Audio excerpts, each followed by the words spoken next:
Pemirsa, tempat pembuangan akhir TPA sampah Gampung Jawa di Kota Banda Aceh sudah dilirik 2 investor asing untuk diolah menjadi pupuk dan untuk bahan baku energi listrik. Dan pemerintah Kota Banda Aceh menyambut baik tawaran kerjasama dengan 2 investor asal negeri jiran Malaysia dan Korea Selatan tersebut.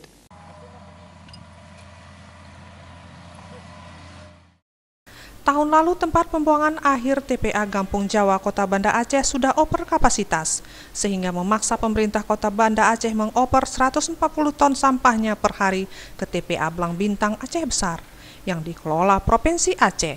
Bagaimana dengan sampah yang telah menggunung di TPA Gampung Jawa? TPA Gampung Jawa tetap difungsikan seperti biasanya, yaitu sebagai stasiun sementara, dan sudah ada 2 investor asing yang melirik dan berminat mengelola sampah tersebut. Pertama, investor dari Malaysia yang akan berinvestasi dalam bidang pengelolaan sampah dengan teknologi terkini dan ramah lingkungan menjadi pupuk.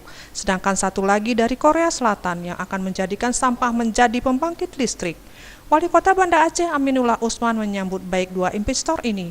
Kemudian Wali Kota meminta Dinas Lingkungan Hidup Kebersihan dan Keindahan Kota atau DLHK 3 Banda Aceh untuk menindaklanjuti 2 tawaran kerjasama tersebut dan membahasnya lebih detail.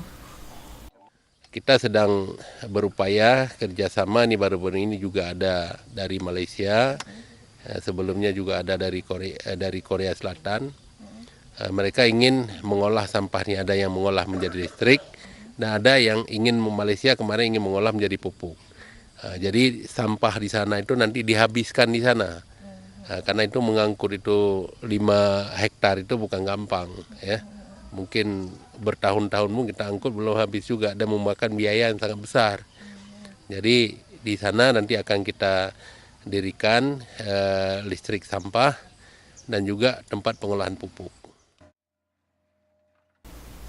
Ditambahkannya tumpukan sampah di TPA Gampung Jawa seluas 5 hektar dan tingginya mencapai 20 meter, makanya dengan hadirnya 2 investor asing untuk mengolah sampah menjadi hal yang bermanfaat.